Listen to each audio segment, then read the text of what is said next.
Signature कर सकते हैं आप लोग।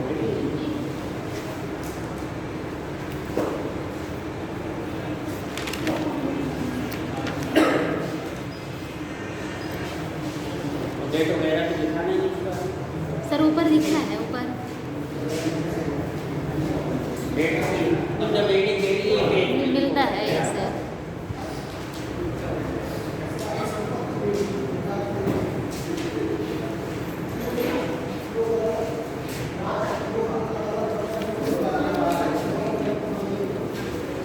कहाँ तक लिखी हुई है? सर आर्टिकल 3 पूरा हो गया था, अनुच्छेद 3 तक आपने बता दिया था पूरा, मतलब 1 से 4 पूरा हो गया आर्टिकल 4 हुआ था। हुआ। यस सर, हो गया था, आज आगे पूरा हो गया है सर। हाँ, 2 पढ़ मेरे यहाँ ज़्यादा थी तो मैं बात चाहती थी कि मेरा आज पूरा हो गया। देखिए संघ एवं राज्य क्षेत्र भाग 1 जो है आर्टिकल 1 to 4 है। तो संवैधानिक प्रावधान जो है इसमें क्या है आर्टिकल में हम लोगों ने पढ़ लिया है। Yes sir. अब इसमें कुछ और बातें जो है स्पष्ट करनी है पढ़नी है जो है, जैसे हमारा देश जो है 15 अगस्त 1947 को आज़ाद हुआ, ठीक, और संविधान लागू हुआ 26 जनवरी 1950। तो राज्य और संघ शासन मतलब देश की आज़ादी के समय जो है प्रांतों का विभाजन कैसा था, तो 4 कैटेगरियाँ थी उस समय प्रांतों की बनाई गई थी, ए, बी, सी और डी। ए में क्या के जो है ब्रिटिश शासित, ब्रिटिश शासित मतलब जो स्टेट थी।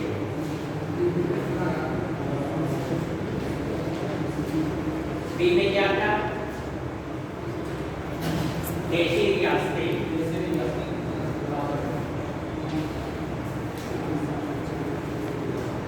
सी में प्रेसिडेंसी, उस शहर के जो है जिन्होंने शहरों पर जो है अंग्रेजों का शासन था जो है उसे प्रेसिडेंसी कहते हैं, ठीक है। जैसे मुंबई था जो है, भोपाल था, इस तरीके के शहरों पर शासन था जहाँ, ये तो जो है प्रांतों का शासन था और वहाँ केवल बड़े बड़े शहरों पर शासन था जो है, तो इसे प्रेसिडेंसी क्षेत्र कहा गया है।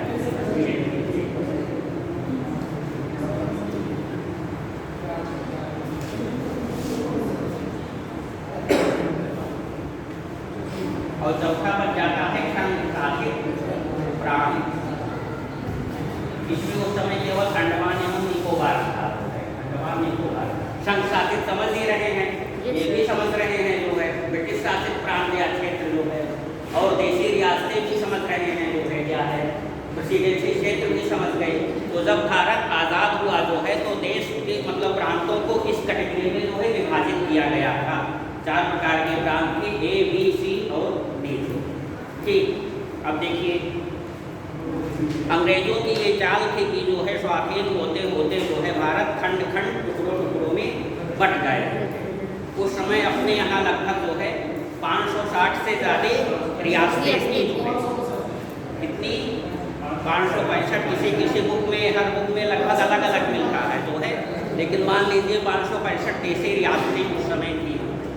तो भारतीय स्वाधीनता अधिनियम जो है जब 1947 में पारित हुआ इंग्लैंड में जो है, तो उस समय जो है ये कहा गया कि देशी रियासतें को स्वतंत्र किया जाता है, ब्रिटेन की प्रभुसत्ता इस पर जो है समाप्त की जाती है, तो स्वतंत्र हो जाएंगी।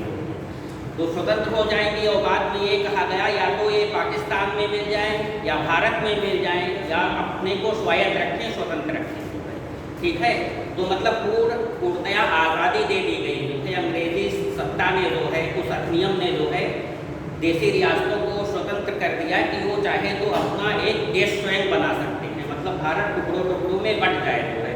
और कौन नहीं चाहेगा जो है, कौन राजा नहीं चाहेगा कि हम संप्रभु रहे जो है, किसी का जो है हस्तक्षेप हम पर ना हो।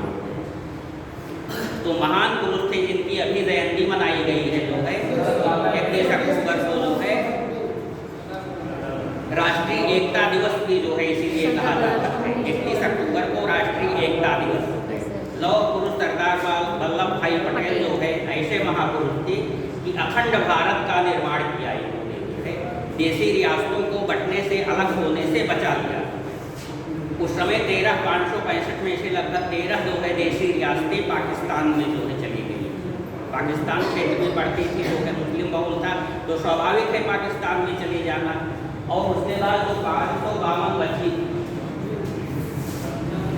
549 को लगभग जो है 549 देशी रियासतों का जो है भारत में विलय कर लिया जो है सरदार पटेल ने जो है। और इसमें जो है सरदार पटेल का साथ किसने दिया? तत्कालीन जो है वायसराय लॉर्ड माउंटबेटन और जो है बीपी मेनन जो है, बीपी मेनन ये सचिव थे, अधिकारी थे जो है। ये दाहिने हाथ बन करके उस समय खड़े थे जो है बीपी मेनन और माउंटबेटन जो है, दोनों लोग थे। तो तीनों लोग ने उनके नेतृत्व में, पटेल जी के नेतृत्व में, बीपी मेनन और जो है माउंटबेटन के सहयोग से 549 देशी रियासतों का जो बहुत ही कठिन काम था, किसी तरीके से भारत में जो है विलय करा दिया गया। विलय पत्र पर वो सिग्नेचर कर दिए। 3 देशी रियासतें बची रह गई जो विलय पत्र पर हस्ताक्षर नहीं किए। हैदराबाद, जूनागढ़ और जम्मू कश्मीर। हैदराबाद, जूनागढ़ और कश्मीर, ये 3 जो है देशी रियासतें जो है किसी भी कीमत पर भारत में एकीकरण नहीं चाहती थी, वो स्वाधीन रहना चाहती थी, स्वाधीन रहना चाहती। तो समस्या आ गई जो है, तो हैदराबाद जो है मुस्लिम बहुल जनसंख्या जो है, और हैदराबाद में निज़ाम का शासन था जो है, तो वहाँ का उस समय का निज़ाम जो है स्वाधीन रहना चाहता था। तो किसी तरीके से जो है जबरन पुलिस कार्यवाही करके जो है पटेल जी ने उसको मजबूत कर दिया, पुलिस भेज दिया। पुलिस क्या मतलब मिलिट्री फोर्स भेज दिया और सैन्य कार्यवाही करके जो है, मिलिट्री कार्यवाही करके उसको जबरन जो है भारत में विलय पत्र पर हस्ताक्षर करवाया गया। तो इस तरीके से हैदराबाद का एकीकरण हो गया। जूनागढ़ की क्या स्थिति थी? जूनागढ़ जो है आपका हिंदू बहुल एरिया था जो है, बहुसंख्यक हिंदू थे जो है, लेकिन वहाँ का राजा जो है मुसलमान था। वो भी स्वाधीन ही रहना चाहता था या पाकिस्तान में चले जाना चाहता था, भारत में जो है विलय नहीं करना चाहता था जो है। तो चूँकि जो है हिंदू बहुल जनसंख्या थी जो है, तो सरदार वल्लभ भाई पटेल ने ये कहा, ये मतलब चालाकी की कि जनमत संग्रह करा लिया जाए। वो जानते ही थे जो है कि जब हिंदू बहुल जनसंख्या है ये जूनागढ़, तो जनमत संग्रह किसके पक्ष में आएगा? इंडिया के पक्ष में ही आएगा जो है। तो वहाँ पर जनमत संग्रह करा करके जनमत संग्रह में जो है पक्ष इंडिया की में आ गया कि हम लोग जो है भारत में विलय करना चाहते हैं। वहाँ की जनता वोटिंग कर दिया। तो इस तरीके से जूनागढ़ का जो है भारत में विलय हो गया। तीसरा बचा कश्मीर। कश्मीर के जो है राजा हरि सिंह, बहुत ही सम्मानित राजा थे जो है राजा हरि सिंह जो है, और ये अपने को स्वतंत्र रखना चाहते थे कि कश्मीर हमारा एक अलग देश ही रहे जो है, ना पाकिस्तान में जाएंगे ना भारत में जाएंगे, और किसी भी कीमत में अंत तक नहीं तैयार हुए जो है भारत में विलय करने के लिए। तो पाकिस्तान इस पर कब्जा करना चाहा जो है कि इसको हम हथिया लें जो है। हमारे देश में जो है कश्मीर आ जाए, मुस्लिम बहुल जनसंख्या थी जो है, मुस्लिम बहुल थी और राजा हिंदू थे, जबकि जूनागढ़ हिंदू बहुल था और राजा मुस्लिम थे। तो वहाँ जनमत संग्रह भी नहीं कराया जा सकता था जो है। जनमत संग्रह तो जो है वहाँ के फेवर में आ जाता जो है, पाकिस्तान के फेवर में। तो पाकिस्तान गलती कर दिया, या कह दीजिए चालाकी किया जो है, उसने आक्रमण कर दिया जो है कश्मीर पर जो है। कश्मीर पर आक्रमण करके जो है लगभग 1/4 इलाका कश्मीर का जो है कब्जा कर लिया जो है, ठीक है।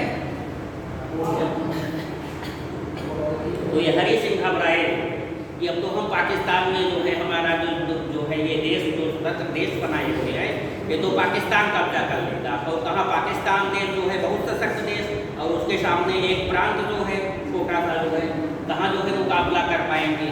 तो इन्होंने जो है रिक्वेस्ट किया जवाहरलाल नेहरू से, प्रधानमंत्री जवाहरलाल नेहरू से रिक्वेस्ट किया कि जो है पाकिस्तान हमारे ऊपर कब्जा कर रहा है जो है, हमें बचाइए, हमें बचा लीजिए।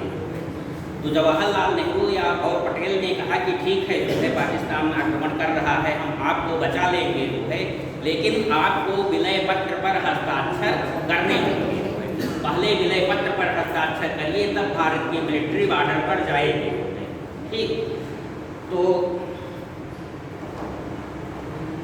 अक्टूबर 1947 में इन्होंने बहुत सारी शर्तों के साथ जो है मतलब प्रसन्न होकर के नहीं जो है सिग्नेचर किए, बहुत सारी शर्तों और प्रतिबंधों के साथ जो है विलय पत्र पर सिग्नेचर किया जो है। इसीलिए जो है पाकिस्तान को जो है मतलब कश्मीर को अलग राज्य का ही दर्जा दिया गया।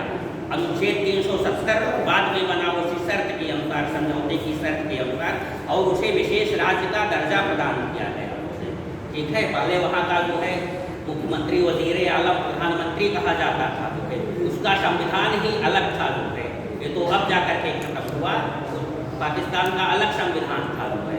वहाँ के लोगों को ये कश्मीर की भी नागरिकता मिलती थी, भारत की नागरिकता के साथ साथ जम्मू कश्मीर की नागरिकता भी मिलती थी जो है। झंडे भी दो थे जो है।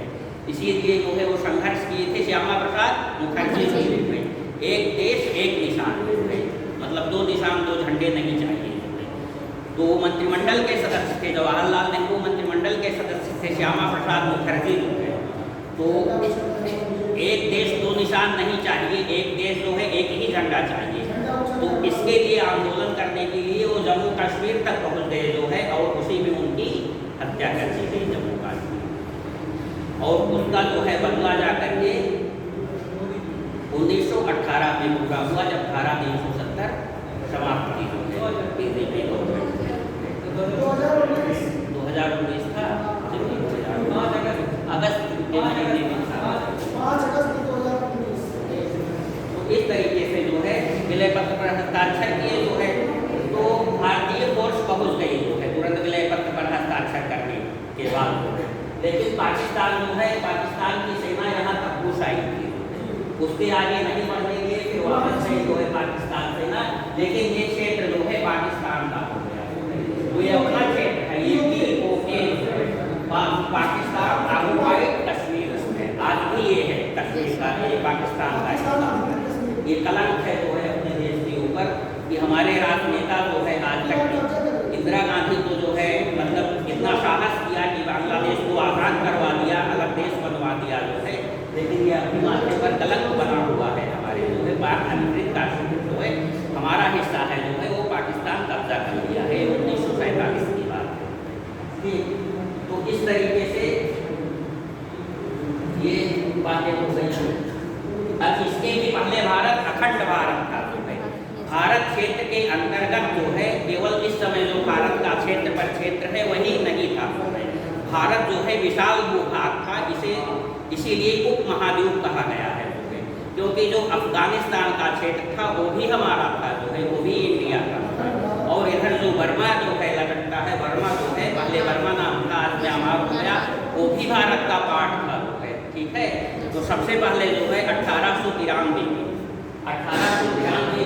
अफगानिस्तान अलग हुआ और पहले अफगानिस्तान और भारत के बीच डूरंड रेखा थी, ये 1893 में ही खींची गई थी।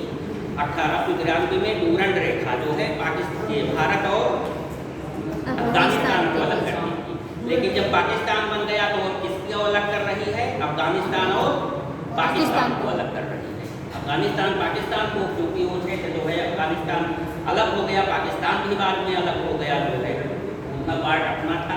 उसके बाद 1935 में जो है बर्मा अलग हुआ भारत से, ठीक 1935 में बर्मा भारत से अलग हुआ जो है, और 1947 में जो है पाकिस्तान अलग हुआ जो है भारत से। तो इस प्रकार से ये चारों रियासतें थी जो है, उस समय भारत की अवस्थिति ये थी स्वाधीनता के समय संविधान लागू होने का। ठीक, अब फिर राज्यों का पुनर्गठन हुआ है। आज जो है 28 राज्य और 8 केंद्र शासित प्रदेश जो है कैसे बन गए जो है, किस प्रकार, जबकि जो है पहले शुरुआत में ABCD जो है 4 प्रकार के राज्य। तो भाषाई आधार पर राज्यों का गठन ये मांग होता रहा है जो है, बहुत भारत की आज़ादी से बहुत पहले, आज़ादी के पहले से ही जो है भाषाई आधार पर राज्यों के गठन की बात हो रही थी।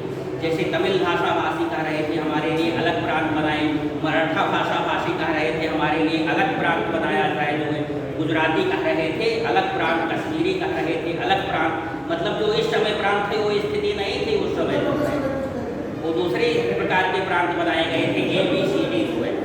तो सब लोग भाषा के आधार पर अपने को जो है अलग स्टेट की मांग कर रहे थे और ये मांग मानी नहीं जा रही थी।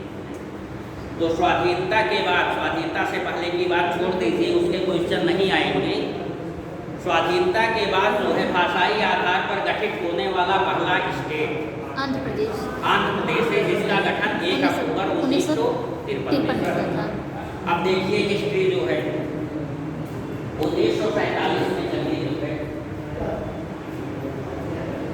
राज्यों का, मतलब किस प्रकार से देश में राज्यों का बंटवारा हो जो है, राज्यों का क्या स्ट्रक्चर हो, राज्यों का गठन कैसे हो जो है, और भाषाई आधार पर लगातार आंदोलन हो रहे थे, मांग हो रही थी। तो भाषाई आधार पर राज्यों के गठन करने के लिए जो है सबसे पहले आयोग बना धर आयोग। धर आयोग जो है जस्टिस से धर जो है धर आयोग, ये 1947 में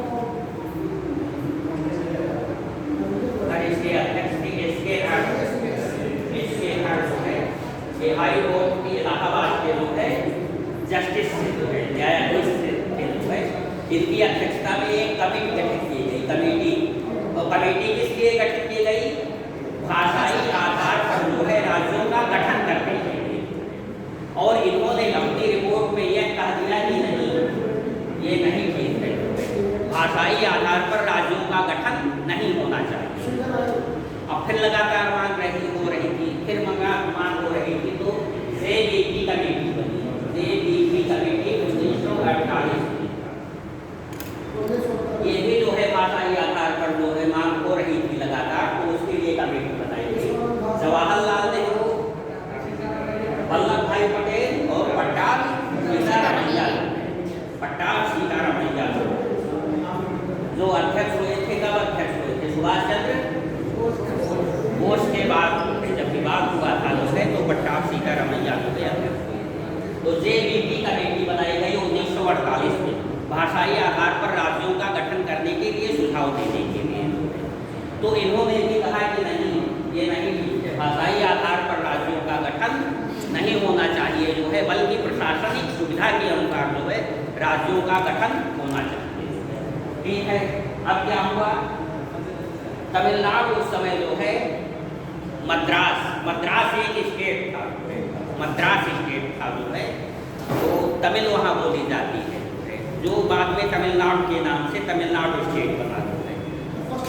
तो इसमें जो स्टेट था ABCD वाले में, वो मद्रास नाम से ही था जो है, अपना उत्तर प्रदेश संयुक्त प्रांत के नाम से था। तो ये स्ट्रक्चर दूसरा अलग था। तो फिर मांग होने लगी, मतलब श्री रामल्लू, ये मद्रास के ऊपर का जो क्षेत्र है, मद्रास आप जो है यहाँ पर देखेंगे, ठीक है, तो ये इतना जो है मद्रास का था, जो आज तमिलनाडु कहा जाता है, उस समय ये मद्रास का था। तो यहाँ तमिलम बोली जाती थी, तमिलम, और इसके ऊपर क्या बोली जाती थी? तेलुगु।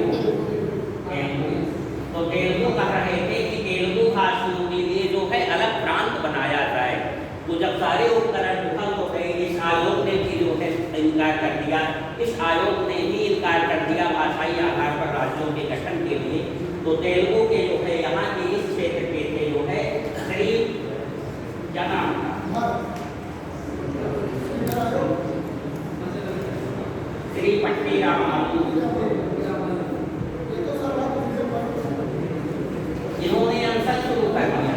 अनशन पर बैठ गए जो है, तब ये आंध्र प्रदेश राज्य ने मतलब अलग स्टेट निर्माण के लिए कि हम मद्रास के साथ नहीं रहेंगे, ठीक है, ये पूरा मद्रास क्षेत्र में आता था, हम अलग स्टेट बनाएंगे, हम लोग तेलुगु बोलते हैं, ये लोग तमिल बोलते हैं, तो हमारे लिए अलग स्टेट बनाया जाए। तो जब इस रिपोर्ट, इस कमेटी ने भी खारिज कर दिया जो है, तो ये आमरण अनशन पर बैठ गए जो है, और 56 दिन तक लगातार अनशन पर बैठे रहे और इनकी डेथ हो गई।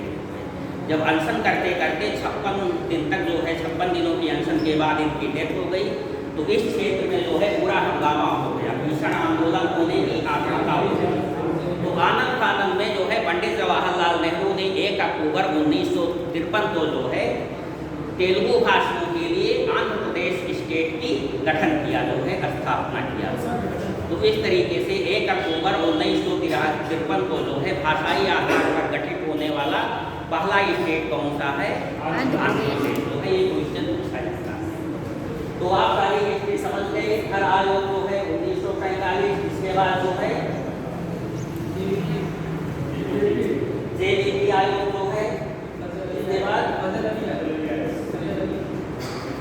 तो हो गया, गठन हो गया ना, ठीक है। इसके बाद अब ये सब गठन हो गया, फिर जब एक स्टेट बन गया, आंध्र प्रदेश भाषा के आधार पर बन गया, तो और राज्य जो थे और भाषाभाषी थे, मराठी थे, गुजराती थे, कश्मीरी थे, जो है कि हमारे लिए भी अब अलग भाषा के आधार पर अलग स्टेट का निर्माण किया जाए। तो समस्या और गंभीर होती चली है एक राज्य बना देने पर।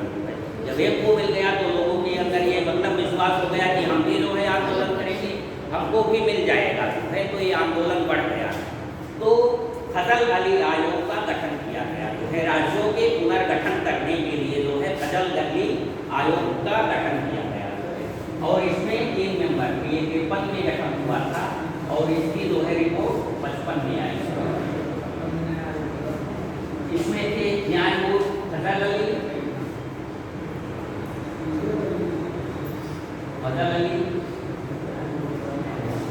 और हृदयनाथ कुंदेरू, ठीक, और एक और कोई था जो है, देख लीजिएगा, यदि अभी नाम याद आएगा तो लिखा देंगे, बोल रहा है समय फजल अली कुंदेरू, एक और कोई एक पेपर हो, इसकी 3 सदस्यीय कमीशन, ठीक है,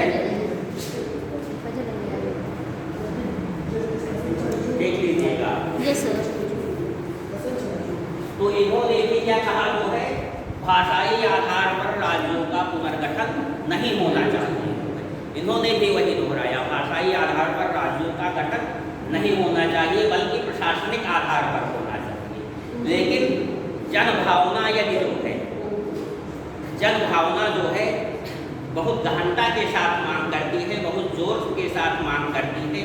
जनभावना इस पक्ष में है कि जो है भाषाई आधार पर राज्य का गठन किया जाए, तो इस पर विचार किया जा सकता है। मतलब ये नहीं कहे कि विचार करिए, जो है पहले कहे कि नहीं, मतलब नहीं बनना चाहिए। लेकिन यदि ऐसी परिस्थिति हो कि व्यापक जनसमूह जो है सैलाब फैलाव जो है भाषाई आधार पर अपना स्टेट बनाने के लिए, तो ठीक है, उस पर विचार किया जाए, जो है किया जा सकता है।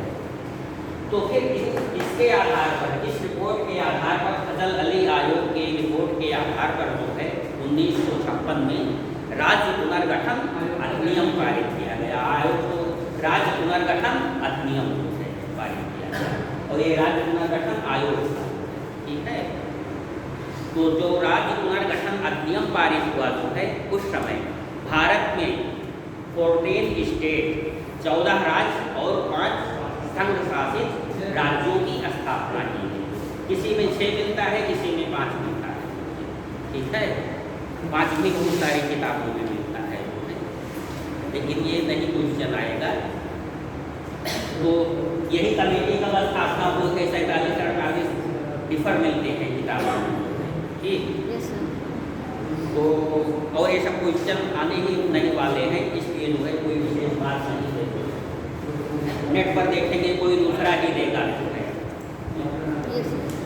तो ये 14 राज्य और 5 संघ शासित राज्यों की स्थापना की गई 1956 में, और वही चला आ रहा है।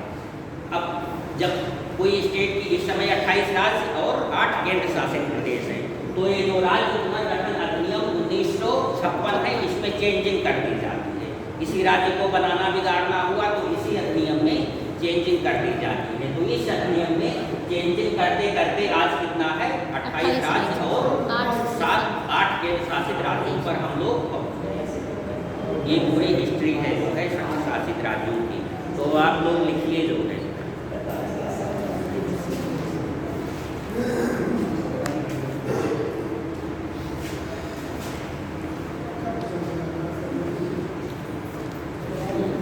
आज़ादी के काफ़ी समय पहले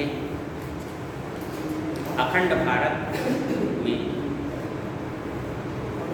आज़ादी के काफ़ी समय पहले अखंड भारत में अफगानिस्तान और बर्मा का भी भूभाग सम्मिलित था।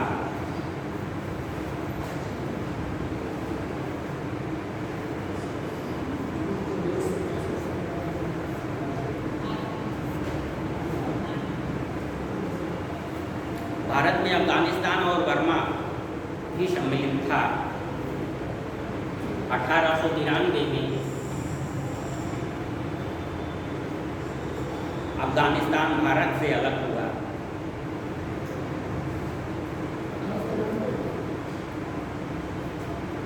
डूरंड रेखा, भारत पाकिस्तान जो है भारत ही था, पाकिस्तान भारत ही था। ये मैप है आपका, ठीक है। तो ये अफगानिस्तान जो आज है ये, और ये पाकिस्तान है जो है, तो पाकिस्तान ये अफगानिस्तान तो अलग हो गया 1893 में, लेकिन ये बात तो भारत की है ना अभी, है?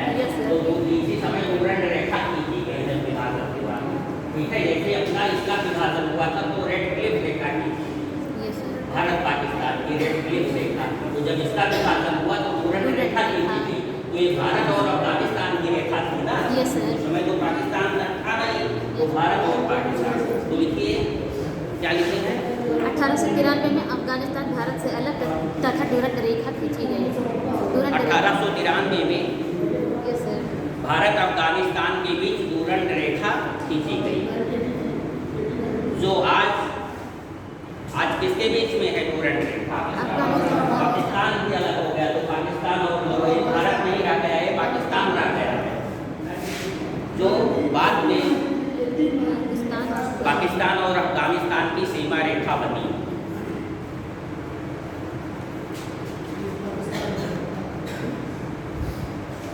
दूसरा पॉइंट देखिए, 1935 में बर्मा भारत से अलग हुआ।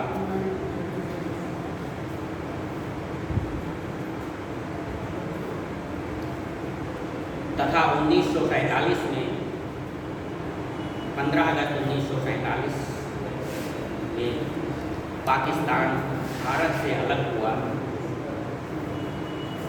तथा रेड क्लिफ रेखा दोनों के बीच विभाजन रेखा बनी।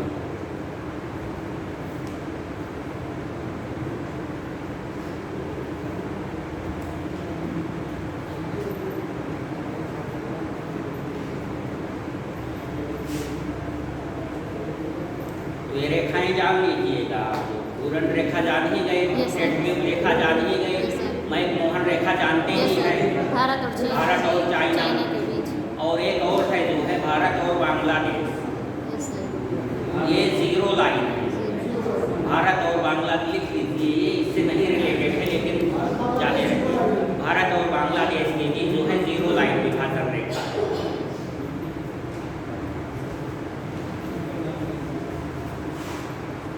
फिर अब नीचे लिखिए जो है, संविधान लागू होने पर भारत में 4 प्रकार के राज्य थे।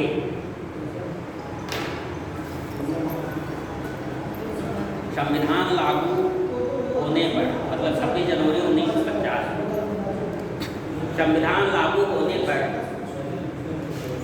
भारत में 4 प्रकार के राज्य थे। ऐसे लिख लीजिए ABCD, ए के सामने जो है ABCD लिखिए, ए के सामने जो है ब्रिटिश शासित प्रांत,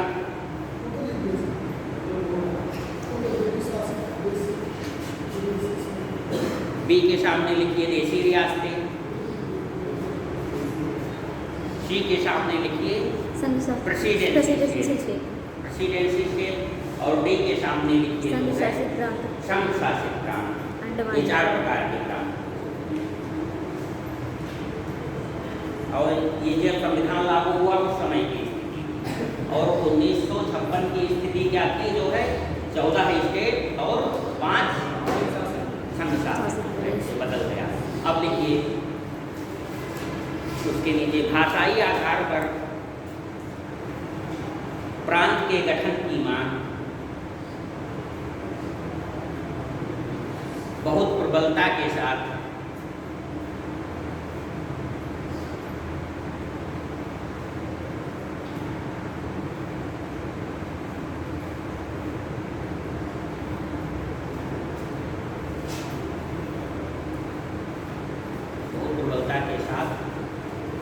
हो रही थी।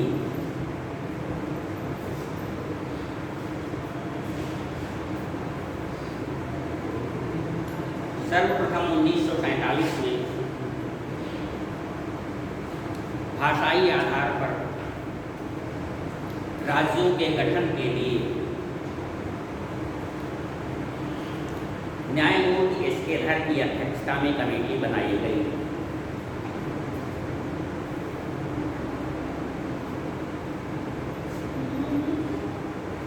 न्यायमूर्ति एस के धर की अध्यक्षता में एक कमेटी बनाई गई। इसने अपने रिपोर्ट में भाषाई आधार पर राज्यों की गठन के मांग को खारिज कर दिया।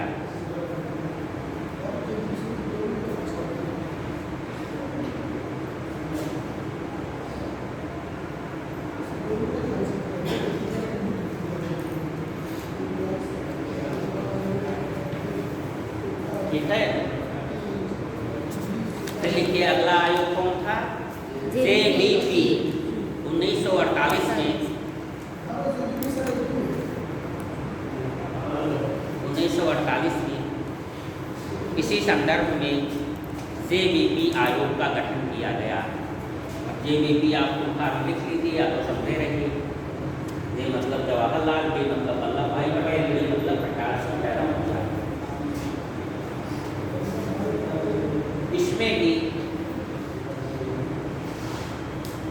भाषाई आधार पर राज्यों के गठन को स्वीकार नहीं किया गया।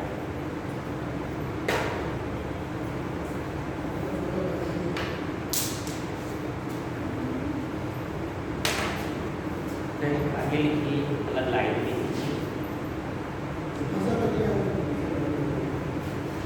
अब 1948 में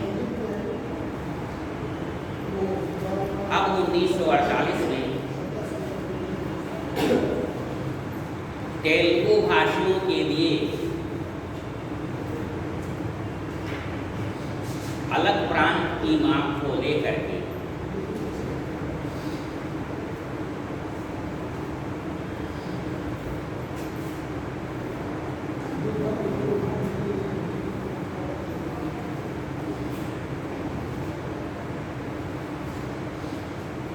श्री पोट्टी रामल्लू ने आमरण अनशन कर दिया।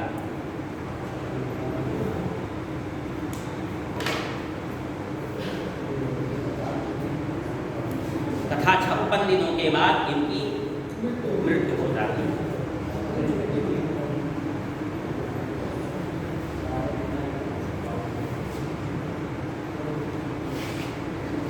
ऐसे में आंदोलन तेज हो गया तथा प्रधानमंत्री पंडित जवाहरलाल नेहरू ने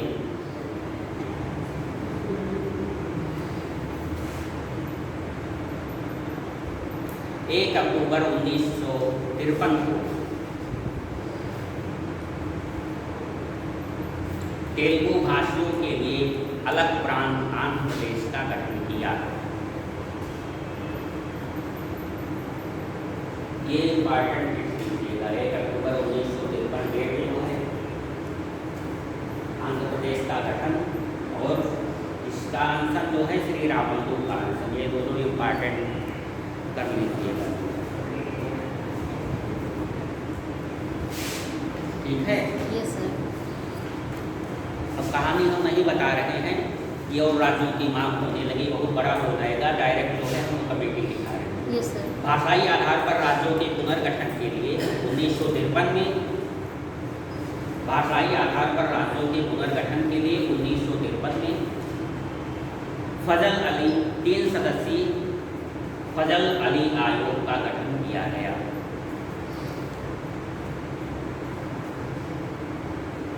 फजल अली अध्यक्ष थे जब फजल अली आयोग कहा जाए, वे भी न्यायमूर्ति थे। इसमें सदस्य थे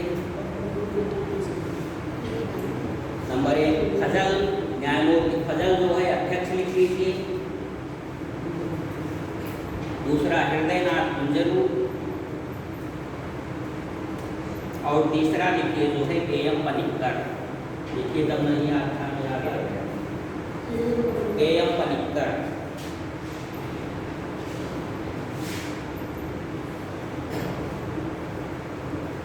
इस कमेटी ने 1955 में अपनी रिपोर्ट प्रस्तुत किया। इस कमेटी ने 1955 में अपनी रिपोर्ट प्रस्तुत किया तथा इसने भी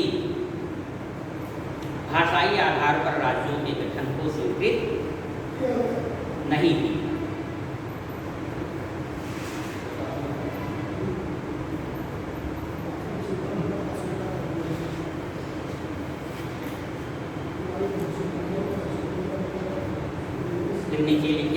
रिपोर्ट के आधार पर संसद द्वारा 1956 में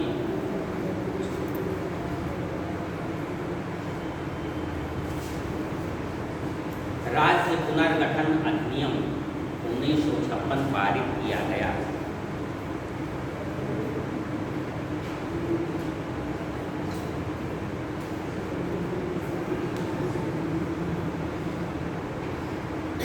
तथा 14 राज्यों एवं 5 संघ शासित राज्यों का गठन हुआ।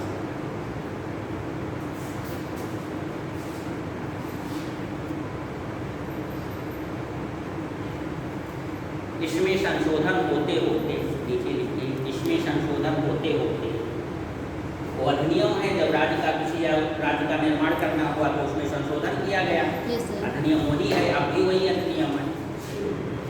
इसमें संशोधन होते होते वर्तमान में भारत में 28 राज्य और 8 संघ शासित प्रांत हैं। ये है पूरी स्टोरी, संघ एवं राज्य क्षेत्र। इसमें आयोग इम्पॉर्टेंट है, आंध्र प्रदेश इम्पॉर्टेंट है, बस इतना ही आयोग के अध्यक्ष।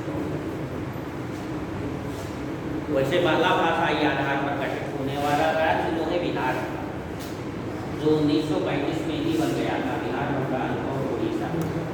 लेकिन ये आता नहीं है, जो है आता है आंध्र प्रदेश स्वाधीनता के बाद। अब हम लोग आते हैं जो है भाग 2, संविधान का भाग 2। घड़ी लगी है क्या है? यस सर, वहाँ पे समझा देते हैं, दिखा कर पाएंगे।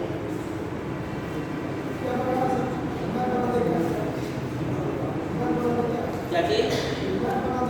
मैं इसका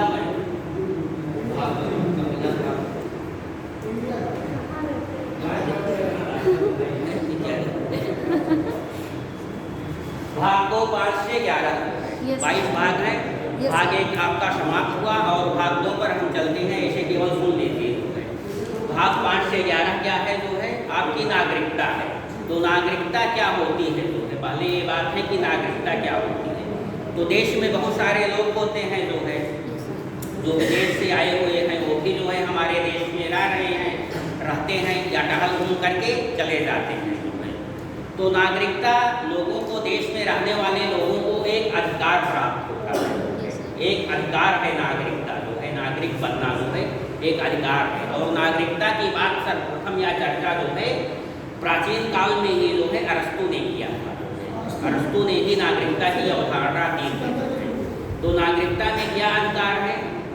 एक मनुष्य का मतलब क्या दायित्व होता है? भगवान ने मनुष्य का निर्माण किया, मनुष्य को भेजा जो है पृथ्वी पर, और उसे ये कर्तव्य निर्धारित किया कि अपने व्यक्तित्व का जो है विकास करना। सभी लोगों को अपने अपने व्यक्तित्व का विकास करना चाहिए। ठीक है, जब आप अपने व्यक्तित्व का विकास करेंगे तो पूरे समाज, राष्ट्र या पूरी दुनिया का विकास होगा। ठीक है, यदि आप ही जो है सुधर जाएंगे तो धीरे धीरे जो है पूरा देश सुधर जाएगा। हम सुधरेंगे, युग सुधरेगा। हम बदलेंगे, युग बदलेगा। है ना? कहाँ की ये वाक्य है? ये शांति कुंज का है जो है गायत्री परिवार का। हम बदलेंगे, युग बदलेगा। हम सुधरेंगे, युग सुधरेगा। तो प्रत्येक व्यक्ति को अपना परिष्कार करना है, और ये समझ लीजिए जो है दूसरों का परिष्कार करना, दूसरों को बदलना जो है ये बहुत आसान होता है, लेकिन अपना जो है सुधार करना जो है बहुत कठिन काम होता है। आत्म परिष्कार करना जो है बहुत कठिन काम होता है। कोई शराब पी रहा है, गुटखा खा रहा है, गांजा भांग पी रहा है, आप उसे समझा देंगे, वो सुधर जाएगा, लेकिन आप जो है अपने को नहीं सुधार पाएंगे कि हम शराब, वो बहुत कठिन होता है। तो आत्म परिष्कार जो है ये बहुत कठिन काम होता है। तो अपने व्यक्तित्व का विकास करना, अपने जो है आत्म परिष्कार करना जो है हर व्यक्ति का जो है दायित्व होता है। इसीलिए आपको मनुष्य बनाया गया है। जो है आप बदलेंगे तो पूरा समाज बदल जाएगा। तो व्यक्तित्व के विकास के लिए बहुत सारे अधिकार और स्वतंत्रताएं होनी चाहिए। ठीक है, व्यक्तित्व के विकास के लिए बहुत सारी अधिकार और स्वतंत्रताएं, जो संविधान में मुझे अधिकार और बहुत प्रकार की स्वतंत्रताएं प्रदान की गई हैं। उसी लिए जो है कि हम अपने व्यक्तित्व का विकास कर सकें। बिना अधिकार के कोई व्यक्तित्व का विकास नहीं कर पाएगा। तो जो देश का नागरिक होता है उसे ये सारे अधिकार प्राप्त होते हैं। ठीक है, सभी प्रकार के अधिकार व्यक्तित्व के विकास करने के लिए जो है जितनी अधिकार और स्वतंत्रताएं हैं जो है वो देश के नागरिक को प्राप्त होते हैं। लेकिन विदेशियों को, जो विदेश के लोग अपने यहाँ रह रहे हैं जो है, उनको सारे अधिकार नहीं प्राप्त होते हैं जो अपने नागरिकों को प्राप्त होते हैं। ठीक है, जैसे क्या कोई जो है बाहर का व्यक्ति जो है भारत का नागरिक नहीं है जो है वो राष्ट्रपति बन सकता है, प्रधानमंत्री बन सकता है, राज्यपाल बन सकता है? पहले ही योग्यता में लिख दिया जाता है वह भारत का नागरिक है। तो ये अधिकार वंचित हो गया। क्या वो वोट दे सकता है? कोई आया है टहलने घूमने पर्यटन करने 6 महीने से रह रहा है इंग्लैंड का जो है, तो वोट पड़ रहा है, क्या जाके वो दे सकता है? वोटिंग का भी अधिकार उसे नहीं है। ठीक है, और बहुत सारे मौलिक अधिकार हैं, जब बाद में पढ़ेंगे। आर्टिकल 16, 17, 15, 16, 19 और 30 ये जो है केवल नागरिकों को प्रदान किए गए हैं। ठीक है, तो इस तरीके से विभेद होता है। नागरिक को, अपने नागरिक को बहुत सारी सुविधाएं प्रदान की जाती हैं। नागरिक को ये माना जाता है कि इनकी आस्था और विश्वास हमारे देश के साथ जुड़ा हुआ है। लेकिन विदेशी तो दूसरे देश के साथ हैं, उनकी आस्था विश्वास का क्या है कि भारत के साथ लगाव है या नहीं है, जो है रहेगा या नहीं रहेगा। तो नागरिक की आस्था और विश्वास जो है अपने जो है देश के प्रति होती है जो है, इसलिए राज्य द्वारा नागरिकों को नागरिकता प्रदान की जाती है, अधिकार प्रदान किया जाता है, उन्हें विदेशियों से अलग कर दिया जाता है। तो अब नागरिकता संविधान में किन किन लोगों को प्रदान की गई है, नागरिकता किन किन लोगों को प्रदान की गई है, कैसे लोगों को दी गई है, इसका प्रावधान आर्टिकल 5 से 11 में संविधान के भाग 2 के तहत किया गया। तो भाग 5 क्या कहता है? अरे भाग 2 आर्टिकल 5 ये कहता है कि संविधान के आरंभ में नागरिकता, संविधान के आरंभ में नागरिकता मतलब 26 जनवरी। संविधान कब आरंभ हुआ है आपका? 1949 नहीं ना, 50। तो संविधान के आरंभ में नागरिकता ये अनुच्छेद 5 कहता है। तो संविधान के आरंभ में नागरिकता ऐसे व्यक्तियों को दी जाएगी जो भारत में जन्मा हो। नंबर 1, जो भारत में जन्मा हो। तो मतलब 26 जनवरी 1950 से पहले जो है जिसने भारत में जन्म लिया है वो भारत का नागरिक होगा। तो हम लोग कैसे नागरिक हो गए? हम लोग तो नहीं जन्म लिए हैं, बाद में जन्म लिए हैं, या हमारे माता पिता भी उस समय नहीं थे। तो दूसरा किया गया जो है कि ऐसे व्यक्ति जिनके माता पिता जो है भारत के नागरिक हो या जन्म लिए हो, जो है जिनके माता पिता जो जन्म लिए हो, हमारे मतलब माता पिता या हमारे माता पिता नहीं लिए हैं, तो उनके माता पिता जो है तो उनके आधार पर उनको मिला, हमारे माता पिता को उनके आधार पर हमको मिल गया है ये नागरिकता। या जो 5 वर्ष से भारत में रहा, 26 जनवरी 1905 को 50 को लागू हुआ, उसके पहले से 5 वर्ष से भारत में रह रहा है, वो 26 जनवरी 1950 की तिथि को भारत का नागरिक माना जाएगा। तो अनुच्छेद 5 ये है, संविधान के आरंभ होने पर मतलब 26 जनवरी 1950 को किसको नागरिकता प्रदान की जाए? जिसका जन्म भारत में हुआ हो, यदि वो भी ना हुआ हो तो उसके माता पिता का जन्म भारत में हुआ हो, और यदि वो भी नहीं है जो है तो जो 5 वर्ष से जो है विगत 5 वर्षों से भारत में रह रहा हो उसे भारत की नागरिकता प्रदान की जाएगी। अब आया जो है 15 अगस्त 1947। 15 अगस्त 1947 को विभाजन हुआ, बहुत सारे लोग इधर से उधर गए, पाकिस्तान में गए, वहाँ से भारत आए। ठीक है, तो बहुत सारे लोग जो है पाकिस्तान वाले क्षेत्र से भारत में आ गए, जो है पाकिस्तान से भारत में आ गए। तो उनके लिए ये निर्धारित की गई 19 जुलाई 1948। 19 जुलाई 1948। तो इसके पहले जो भारत में आ गए, ये नागरिकता अनुच्छेद किसके बारे में बात कर रहा है? जो पाकिस्तान क्षेत्र से भारत में आ रहे हैं उनको नागरिकता प्रदान की जाएगी कि नहीं, या प्रदान की जाएगी तो कैसे प्रदान की जाएगी? उनका मन नहीं लगा तो है हम भारत में चलते हैं, भारत में रहेंगे जो है, तो नागरिकता उनको प्रदान की गई। तो 19 जुलाई 1948 को जो है एक परमिट की व्यवस्था कर दिया जैसे सरकार ने, ठीक है, कि जो पाकिस्तान में अब आएगा पाकिस्तान से उसे परमिशन लेनी पड़ेगी इंडिया से, ये नहीं कि ऐसे आओ घुस जाओ, ठीक है।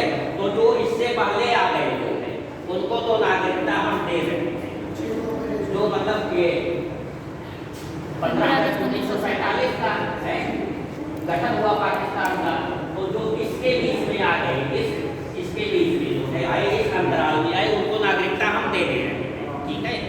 लेकिन जो इसके बाद आए, इसके बाद जो पाकिस्तान से आ रहे हैं भारत में रहने के लिए जो है, उनको हम आसानी से नहीं देंगे जो है। उनके लिए क्योंकि पाकिस्तान में मन नहीं लगा, उनका इंडिया के प्रति श्रद्धा है, तो नागरिकता तो दे दी है, तो पहले वो परमिट लेंगे, ठीक है, पहले परमिट लेंगे मतलब परमिशन लेंगे, और उसके 6 महीने के बाद, 6 महीने इंतजार करना होगा, 6 महीने बाद हम उन्हें नागरिकता प्रदान करेंगे, ठीक है। ये अनुच्छेद 6 हो गया जो है क्या, जो पाकिस्तान से लौट के आ रहे हैं। आर्टिकल 7 क्या है, जो यहाँ से पाकिस्तान चले गए, यहाँ से विभाजन हुआ पाकिस्तान चले गए, लेकिन पाकिस्तान वालों ने खदेड़ दिया उनको जो है मार करके, ठीक है, या स्वयं जो है मन में एक उत्कंठा मतलब ये हुई कि जो है ज्ञान पैदा हुआ कि हम अपने देश में ही रहेंगे, भारत में ही रहेंगे, पाकिस्तान में नहीं रहेंगे, तो क्या उनको नागरिकता दी जाएगी? भाई अपने यहाँ से चले गए थे जो है पाकिस्तान में, उनका मन नहीं लगाया, पाकिस्तानी बहुत सारे लोगों मार के भगा दिए जो है, तो उनको नागरिकता दी जाएगी नहीं। तो हमारा देश बहुत उदार देश है जो है, बहुत ही अति उदार देश है। जैसे महात्मा गांधी ने कहा था विभाजन के समय भी, जिनको जाना हो चले जाएं, जिनको आना हो चले आए, मतलब मुसलमानों को कहा कि ये नहीं कि आप जाइए, जिन मुसलमानों को जाना हो चले जाएं, और जिनकी इच्छा हो रहने की वो भारत में रहें।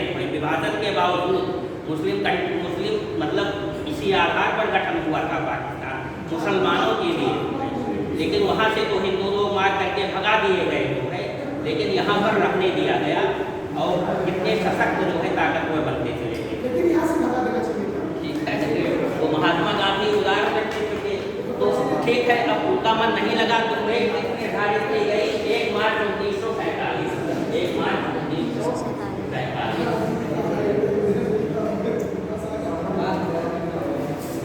तो 1 मार्च 1947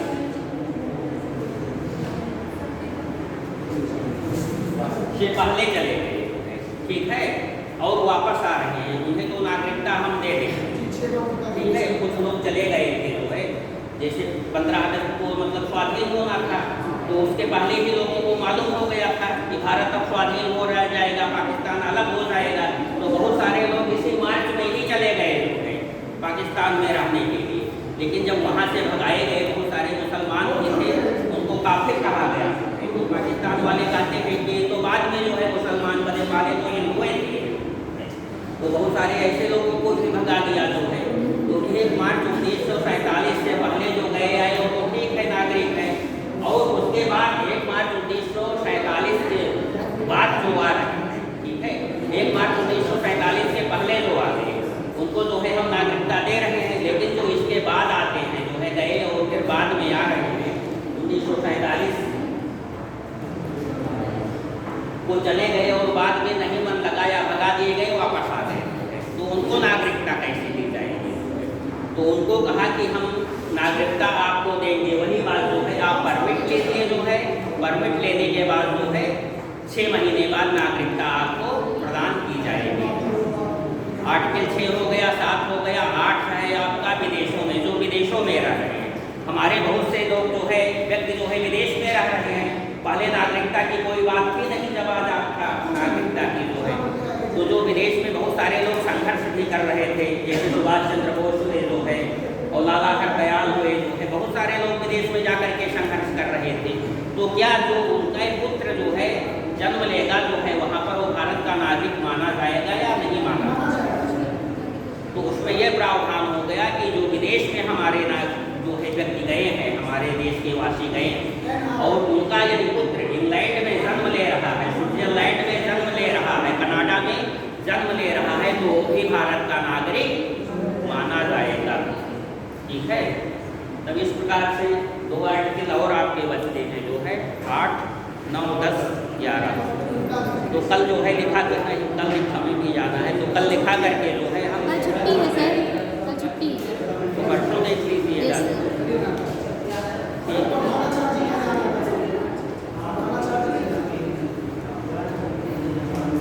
तो ये आप लोग घर पर पढ़ते हैं कि नहीं पढ़ते? पढ़ते हैं सर। पढ़ते हैं ना? Yes sir. इसी समय पढ़ लेना, जब मतलब जो है पढ़ाया जा रहा हो 1-2 दिन में वो सर, आप टॉपिक रिवीजन रिवाइज कर कर लेते लीजिएगा। इसके बाद यदि आप एग्जाम में पढ़ेंगी तो भी कोई प्रॉब्लम नहीं यस होगी। सर। तो सारी बातें समझ में आती हैं कि नहीं आ आ रही? रहे हैं सर। क्लियर हो रही है ना? Yes sir. हो रहा है सर। अच्छी तरीके से आप पढ़िएगा, यस सर। क्योंकि जब आप लोग पढ़ेंगे तभी कुछ हो पाएगा, हमारे Yes, sir. पढ़ाने से कुछ भी नहीं होगा। समझ में आया? Yes sir. क्योंकि इस जमाने में जो है अर्जुन को कृष्ण जैसा सारथी नहीं मिलेगा। Yes sir. कि कृष्ण जैसा सारथी मिल जाए सब कुछ हो जाए, तो सब कुछ करना कराना आप लोगों को ही है। Yes sir. यदि आप नहीं पढ़े